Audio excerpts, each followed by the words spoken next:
ইট বোঝাই ট্রাক্টর প্রথমে মোটরসাইকেলে ধাক্কা মেরে চেপে গেল চার চাকা গাড়ির উপরে। ঘটনায় আহত হয়েছে তিনজন। ঘটনাটি ঘটেছে আসানসোলের ভগৎ সিং থেকে বানপুরগামী রাস্তার উপরে।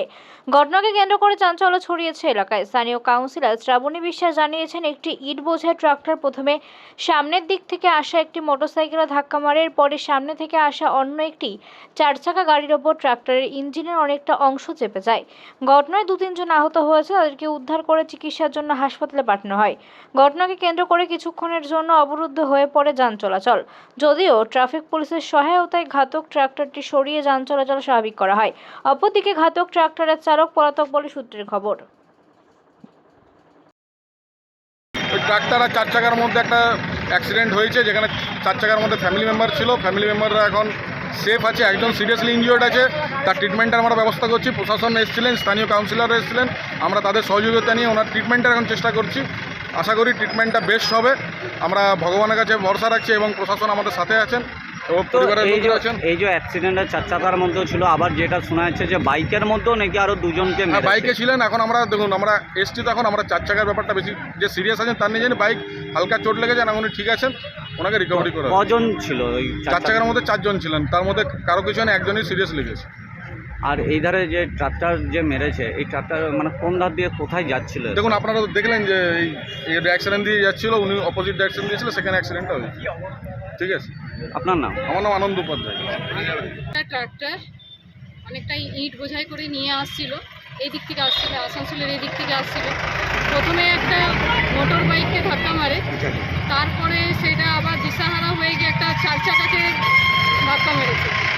যেটা দেখা যাচ্ছে, এখানে বা শোনা যাচ্ছে যেগুলো দু-তিনজন আহতও হয়েছে এবং তাদেরকে ইমিডিয়েটলি আমরা হসপিটালে পাঠানোর ব্যবস্থা করেছি, তাদের সুস্থতা কামনা করছি। এটাই হয়েছে, এই জন্য নতুন রোডও হচ্ছে, তার মাঝখানে পাশ দিয়ে এই ব্যারিকেডের এই পাশে এই অঘটনটা ঘটেছে। দিদি এত ব্যস্ততম একটা রোড, সেখানে দিনের বেলা ইট বোঝাই ট্রাক্টর কে অনুমতি দিচ্ছে চলার? খোঁজ নিয়ে দেখতে হবে। এখন আপাতত যেটা আমাদের সামনে হয়েছে অ্যাক্সিডেন্টটা, এবং আমাদের যে যারা এখানে আহত হয়েছে, আমরা চাইছি তাদেরকে আগে প্রথমে ট্রিটমেন্ট করে সুস্থ করে উঠি, তারপরে যেটা হবে সেটা তখন আমরা দেখব।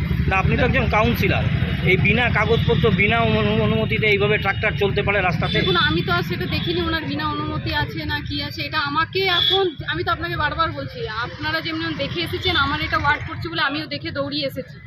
এবার কি করে কীরকমটা কী হয়েছে, এটা পুলিশ প্রশাসন আছেন, ওনারা এটার ভেতরে ভালো করে বলবেন কি হয়েছে না হয়েছে।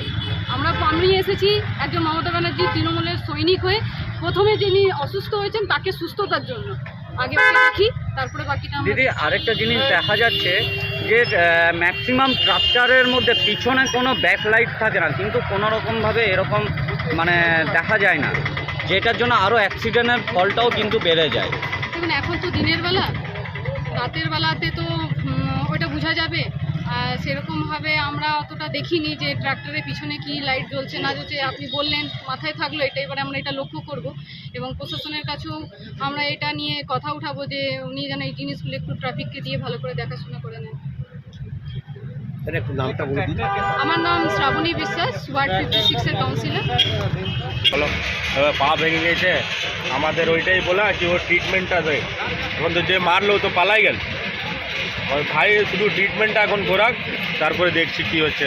ওই যে নাক থেকে ব্লাড বার হচ্ছে। আপনার ভাই কি চার চাকা ছিল? না না, বাইকে ছিল। একটা বাইককেও মেরেছে? টু হুইলার আলাদা ইনজয়েড হয়েছে। আচ্ছা, ওদের আলাদা ট্রিটমেন্ট চলছে। আচ্ছা, টোটাল কজনকে মেরেছে? ওটা জানি না, আমার ভাই ছিল আর বদি ছিল। ও কি বাইকে ছিল? বাইকে ছিল। আর এই চার চাকাটা কার? চার চাকা জানি না। তো ওই আপনার ভাইকে মানে মোটর বাইকে ট্রাক্টরটাই মেরেছে?